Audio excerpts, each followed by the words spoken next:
साहेब अम्बेडकर एक बहुत तार्किक और वैज्ञानिक सोच के व्यक्ति थे। वो विवेकशील व्यक्ति थे, वो बोधिसत्व थे।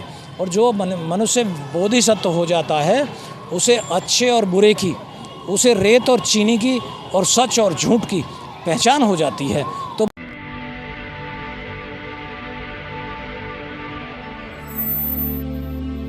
जय भीम, मैं मेवालाल और आप देख रहे हैं बहुजन समय। साथियों, आज डाबरी में बाबा साहब अम्बेडकर जी का 133वां जन्मदिन मनाया गया और तो गया था उसमें मुख्य अतिथि सिद्धार्थ गौतम एडवोकेट जी आए हुए थे। तो उस कार्यक्रम में बहुत सारी बातें इन्होंने बताया। उसी से संबंधित मैं जानकारी इनसे चाहूँगा कि आखिर बाबा साहब अम्बेडकर को लोग कितना जान रहे हैं, अभी तक कितना भी जानना बाकी है, और आगे समय में क्या बाबा साहब को लोग फॉलो करेंगे कि नहीं करेंगे। जैसे मैं देख रहा हूँ कि जो काशीराम जन जन तक जय भीम का नारा बुलंद किया था और धीरे धीरे आज लुप्त होते जा रहा है। सर, आप क्या कहेंगे?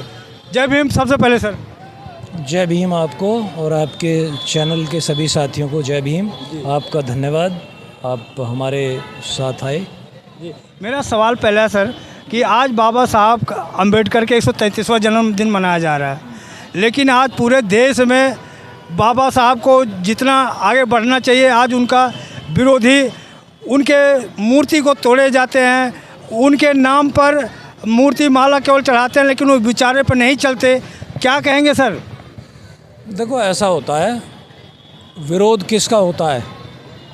विरोध होता है किसी ताकतवर आदमी का। अगर बाबा साहब अम्बेडकर में ताकत है और बाबा साहब अम्बेडकर के विचारों में ताकत है तो इसलिए उनका विरोध है। आपने देखा होगा कि जैसे एक मैं एग्जांपल दूं कि एक अखाड़ा है, अखाड़े में जो अखाड़े के बाहर लोग जो होते हैं वो दर्शक होते हैं और जो पहलवान होते हैं दो होते हैं अंदर, और वो पहलवान ही एक दूसरे का विरोध करते हैं क्योंकि वो ताकतवर हैं दोनों। तो बाबा साहब अम्बेडकर की विचारधारा और इस देश की मनुवादी विचारधारा के बीच में संघर्ष है। तो जो मनुवादी विचारधारा है वो बाबा साहब अम्बेडकर की विचारधारा का विरोध करेगी, क्योंकि वो मनुवादी विचारधारा जो अमानवीय है, क्रूर है, विषमता पैदा करने वाली है और अन्याय पैदा करने वाली है, उसका तो विरोध बाबा साहब अम्बेडकर की न्यायवादी विचारधारा से होना ही स्वाभाविक है। तो ये विरोध होना अपने आप में एक अच्छा लक्षण है, आपकी पहलवानी की पहचान है। जी, तो क्या बाबा साहब हिंदू विरोधी थे? लोग कहते हैं कि बाबा साहब ने हिंदू को कई दो भाग में बांट दिया, तो बाबा साहब हिंदू विरोधी थे। क्या कहेंगे? बाबा साहब अम्बेडकर ना हिंदू विरोधी थे न किसी धर्म के विरोधी थे। बाबा साहब अम्बेडकर एक सुधार चाहते थे। बाबा साहब अम्बेडकर क्योंकि हिंदू धर्म में पैदा हुए थे और हिंदू धर्म में जितनी भी कमियां हैं, जितनी खामियां हैं, जो इंसान के विकास में बाधक हैं, जो इस देश के समाज के विकास में बाधक हैं, उन सारी कुरीतियों को समाप्त करके बाबा साहब अम्बेडकर हिंदू धर्म में एक सुधार के पक्षधर थे। और जब यहाँ के रूढ़िवादी लोगों ने, यहाँ के सामंतवादी लोगों ने, यहाँ के मनुवादी लोगों ने जब बाबा साहब अम्बेडकर की उस उत्कृष्ट सोच का लाभ नहीं उठाया और जो सुधार नहीं किए और इस देश में जो एक व्यवस्था कायम होनी चाहिए थी वो नहीं होने दी, तो बाबा साहब अम्बेडकर ने क्षुब्ध होकर के अपना रास्ता अलग चुन लिया और उस वैज्ञानिक सोच पर चले गए जहाँ से उनके समाज का सर्वांगीण विकास होना है। उन्होंने किसी धर्म का कोई विरोध नहीं किया कभी। जो आपने कहा सर, किसी का विरोध नहीं किया। लोग कहते हैं कि कमियां तो सभी धर्मों में है, लेकिन वो बौद्ध धर्म, हिंदू धर्म का ही क्यों टारगेट किया? वो आप इस चीज़ को थोड़ा सा व्यापक तरीके से समझिए कि जब बाबा साहब अम्बेडकर ने अपने धर्म परिवर्तन की इच्छा जाहिर की तो बाबा साहब अम्बेडकर के पास सिख धर्म के लोग भी आए थे कि आप सिख बन जाइए। बाबा साहब अम्बेडकर के पास ईसाई धर्म के लोग भी आए थे कि आप ईसाई बन जाइए। बाबा साहब अम्बेडकर के पास मुस्लिम धर्म के लोग भी आए थे कि आप मुस्लिम बन जाइए। क्यों? क्योंकि बाबा साहब अम्बेडकर की जो जमात है वो एक संख्या बल है और संख्या बल जिसके साथ खड़ा हो जाएगा उसकी लोकतंत्र में ताकत का निर्माण हो जाएगा। तो ये सारे लोग बाबा साहब अम्बेडकर के पीछे पड़े। लेकिन बाबा साहब अम्बेडकर एक बहुत तार्किक और वैज्ञानिक सोच के व्यक्ति थे। वो विवेकशील व्यक्ति थे, वो बोधिसत्व थे। और जो मनुष्य बोधिसत्व हो जाता है उसे अच्छे और बुरे की, उसे रेत और चीनी की और सच और झूठ की पहचान हो जाती है। तो बाबा साहेब अम्बेडकर ने देखा कि भाई मेरे लोगों का कल्याण ना तो सिख धर्म में जाने से होगा, क्योंकि सिख धर्म में भी विषमताएं हैं, सिख धर्म में भी भेदभाव है, सिख धर्म में भी जातिवाद है, सिख धर्म में भी ऊंच नीच है, मुस्लिम धर्म में भी ऊंच नीच है, जातिवाद है, ठीक है जी, ईसाई धर्म में भी ऊंच नीच है, जातिवाद है, और वहाँ धर्मांधता है, वहाँ मनुष्य के सर्वांगीण विकास पर वहाँ बाधाएं हैं। क्यों? क्योंकि अगर सिख धर्म में देखा जाए तो उन्होंने अंतिम लक्ष्य गुरु ग्रंथ साहिब को मान लिया कि गुरु ग्रंथ साहिब से आगे कोई चीज़ बढ़ के है नहीं। इसी तरीके से ईसाई धर्म में कि भाई यीशु को खुदा का एक पैगंबर मान लिया, खुदा का एकमात्र पुत्र मान लिया, कोई दूसरा पुत्र बन नहीं सकता, मतलब दूसरे लोगों के लिए बाधाएं हो गई। ठीक इसी तरीके से इस्लाम धर्म में कि भाई पैगंबर मोहम्मद को खुदा का एकमात्र पैगंबर मान लिया, कोई दूसरा पैगंबर बन नहीं सकता। लेकिन बाबा साहेब अम्बेडकर ने कहा कि जो व्यक्ति इस प्रकृति के रहस्य को जान करके उसमें रहस्य में लीन हो जाएगा, जो खोज में लीन हो जाएगा, जो ज्ञान साधना में लीन हो जाएगा, वो प्रत्येक मनुष्य उस बुद्धत्व के मुकाम को हासिल कर सकता है, उस ज्ञान के मुकाम, परम ज्ञान के मुकाम को हासिल कर सकता है जो भगवान बुद्ध ने किया। बुद्धत्व जो है ज्ञान की परम अवस्था है। तो बाबा साहेब अम्बेडकर ने देखा कि बुद्ध ने अपने धर्म का उनको ठेकेदार नहीं बनाया अपने आप को, उन्होंने कोई धर्म स्थापित नहीं किया। उन्होंने कहा कि मैं मार्गदाता हूँ, मुक्तिदाता नहीं हूँ। कोई भी मार्गदाता के मार्ग का अनुसरण करके बुद्ध बन सकता है, कोई भी बन सकता है। इसका मतलब उसमें लोकतंत्र है, उसमें आज़ादी है। बाकी धर्मों में पैगंबर बनने की आज़ादी नहीं है, बाकी धर्मों में वो ईसा मसीह बनने की आज़ादी नहीं है, बाकी धर्मों में, इस सिख धर्म में वो गुरु ग्रंथ साहिब से आगे बढ़ने की आज़ादी नहीं है। तो लेकिन बुद्ध धर्म में हर व्यक्ति को उस परम ज्ञान की अवस्था तक पहुंचने की आज़ादी है। इसलिए बाबा साहेब अम्बेडकर ने बुद्धिज्म को ग्रहण किया। सर, आपने कहा बाबा साहब ने बुद्ध धर्म के अपनाया, लेकिन जब बाबा साहब ने 22 प्रतिज्ञाएं दिलाया तो कुछ लोगों का कहना है कि लोगों को 22 प्रतिज्ञा कहना नहीं चाहिए, उसको अपनाना चाहिए। आपका क्या कहना है? देखिए, ये बात बिल्कुल सही है। आपको 22 प्रतिज्ञाएं का उच्चारण करने की कोई आवश्यकता नहीं है। आपको अपने आचरण में उस ज्ञान को ढालने की आवश्यकता है जिस पर आपको चलना है। आपको उस चीज़ से परहेज़ करने की आवश्यकता है जो आपको नुकसान करने वाली है। आपको उसके बारे में एक शब्द बोलने की आवश्यकता नहीं, एक कदम चलने की आवश्यकता नहीं। इसीलिए राजन पाल गौतम को सज़ा मिली थी सर। देखिए, मैं यही कह रहा हूँ कि आप अपने मार्ग के पथ प्रदर्शक बनो, आप अपने मार्ग के संचालक बनो, आप अपने मार्ग के अनुगामी बनो, अपने मार्ग के नेता बनो। आपको दूसरे के बारे में सोचने की, आपको ऊर्जा नष्ट करने की आवश्यकता ही नहीं है। आप अपनी पूरी ताकत अपने मार्ग को प्रशस्त करने में लगाइए, आपका मार्ग प्रशस्त हो जाएगा। आप अपनी ऊर्जा दूसरी मार्गों का आलोचना करने में क्यों लगाते हो? कोई ज़रूरत ही नहीं है। तो बाबा साहब ने फिर 22 प्रतिज्ञा क्यों नहीं दिया सर? 22 प्रतिज्ञा उन्होंने तो एक रास्ता, उन्होंने लकीर खींच दी कि आपको इधर रहना, उधर जाने की ज़रूरत नहीं है। तो आप इधर ही रहिए ना, आपको वहाँ जाने की ज़रूरत नहीं है, उसके बारे में चर्चा करने की भी ज़रूरत नहीं है। तो लोग कैसे जानेंगे सर? आप चर्चा नहीं करोगे तो लोग कैसे जानेंगे? उसका कहने का तरीका है, उसका कहने का तरीका है। अब मैं आपसे ये कहूँ कि ये पेन है आपके पास, कि मेवालाल जी आप ये पेन इस्तेमाल मत करिए, ठीक है? तो आप मेरी बात को मान जाएंगे? नहीं, हम तो, क्योंकि मैंने कारण तो बताया ही नहीं। अब मुझे कारण बताना चाहिए कि आप इस पेन को इस्तेमाल मत करिए, आप इस पेन को इस्तेमाल करिए। हैं? मैं आपको एक विकल्प दे रहा हूँ, आप इसको इस्तेमाल मत करिए, इसको इस्तेमाल करिए। तो अब आपके मन में जिज्ञासा जागेगी कि सिद्धांत गौतम ने इस पेन के बारे में क्यों कहा। तो अब जो विकल्प मैं आपको बता रहा हूँ, उस विकल्प की आपको खूबियाँ मुझे बतानी चाहिए। अब आपको मुझे इसकी खूबियाँ बतानी चाहिए कि भाई ये बहुत अच्छा लिखता है, ये सस्ता है, ये हर जगह उपलब्ध है, ये सुगम्य है, ठीक है? ये सारी चीज़ें, खूबियाँ इसकी मुझे बतानी चाहिए। अपनी ऊर्जा इसकी तारीफ़ करने में लगानी चाहिए, ना कि इसकी आलोचना करने में। जी, तो आपने यहाँ पे चर्चा की थी कि बाबा साहब ने आपको वोट का अधिकार दिया, आपको संगठित रहिए, आप राजनीति में आइए। तो कुछ लोग कहते हैं राजनीति तो गंदी चीज़ है, राजनीति में नहीं आना चाहिए।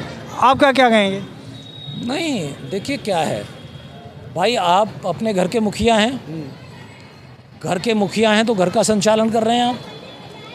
घर के मुखिया एक मिनट सर, जैसे लोग कहते हैं कि इसमें गुंडे बदमाश है, इसमें आते हैं इस लाइन में, सीधे साधे लोगों को जगह नहीं है, तो ये तो गंदी चीज़ है, इसमें कि राजनीति में क्यों आना चाहिए? मैं वही बता रहा हूँ आपको कि आपको देखिए, मैंने अभी मेरी बात, आपने ये बात तो पकड़ ली, लेकिन आपने वो बात नहीं पकड़ी, उस संस्कारों वाली बात मैंने कही।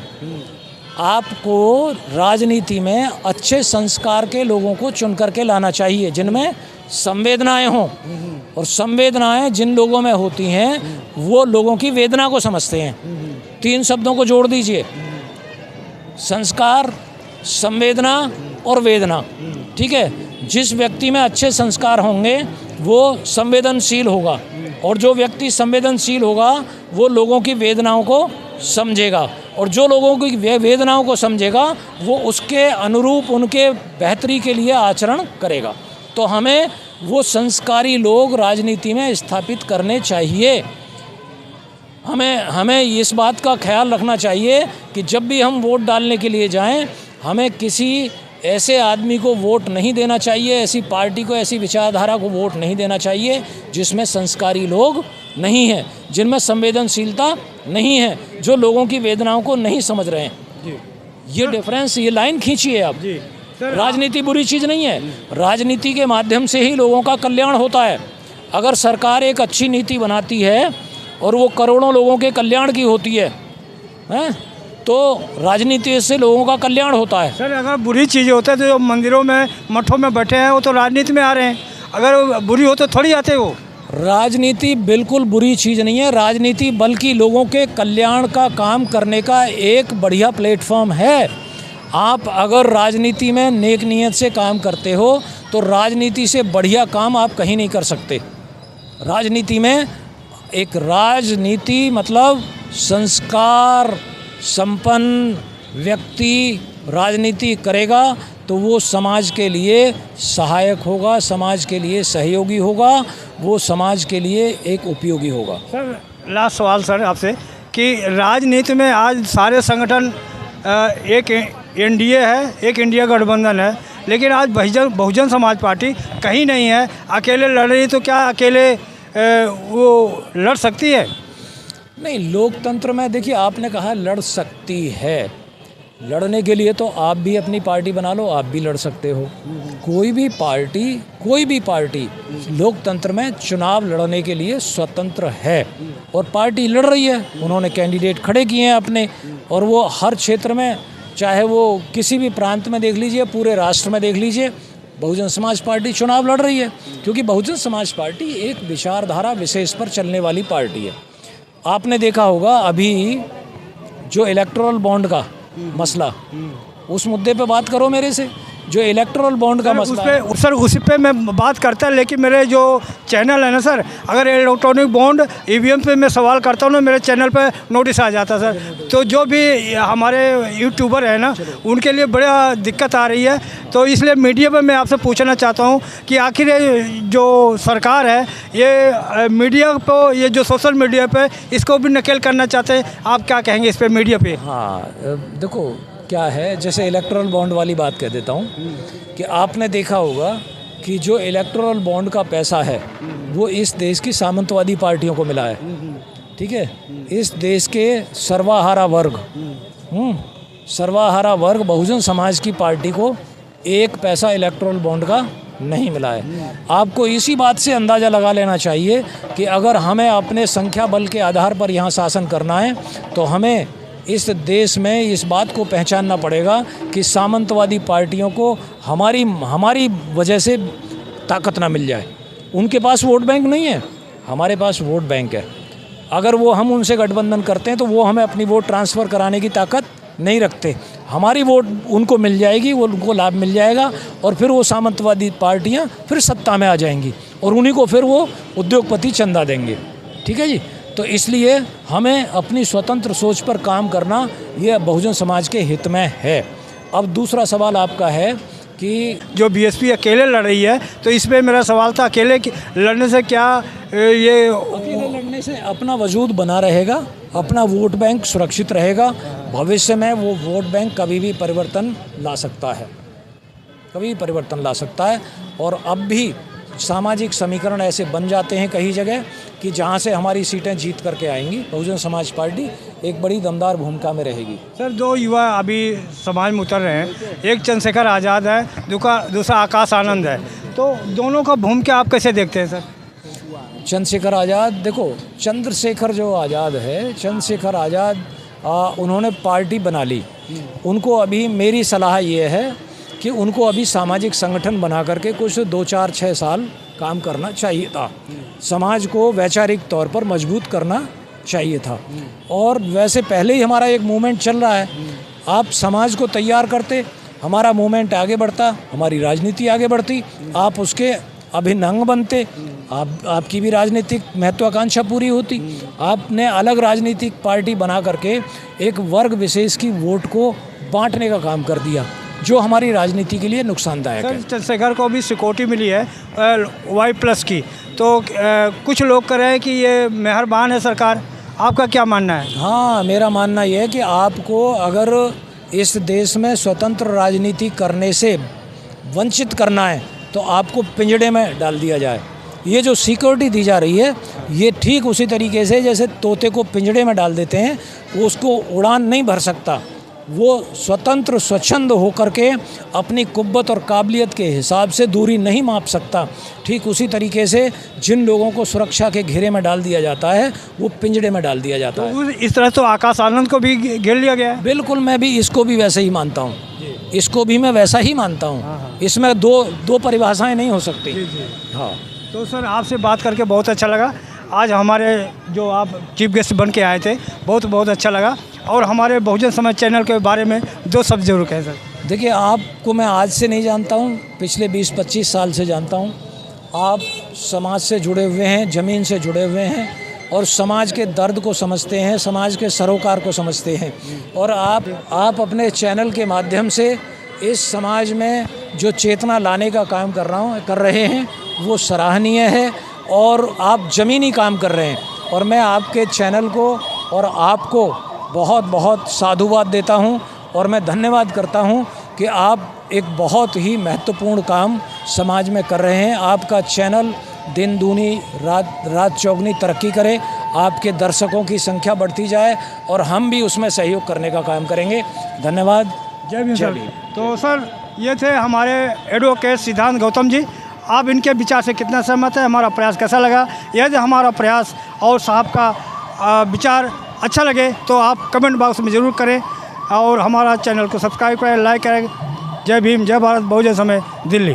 अगर आपको लगता है कि हमारा काम बहुजन समाज के लिए महत्वपूर्ण है, तो आप हमें आर्थिक सहयोग के लिए सीन दिखाए गए QR कोड स्कैन और फ़ोन पे और गूगल पे और UPI और बैंक अकाउंट में कर सकते हैं। फ़ोन पे, गूगल पे 9250529129, UPI 9250529129 bank account state bank of India AC 104299462008, IFSC code SBIN 00066563। आपका छोटा से छोटा सहयोग समाज और हमें और मजबूत करेगा, जिससे हमें बहुजन पत्रकारिता में और निष्पक्ष बनाने में मजबूत करेगा। जय भीम, जय भारत।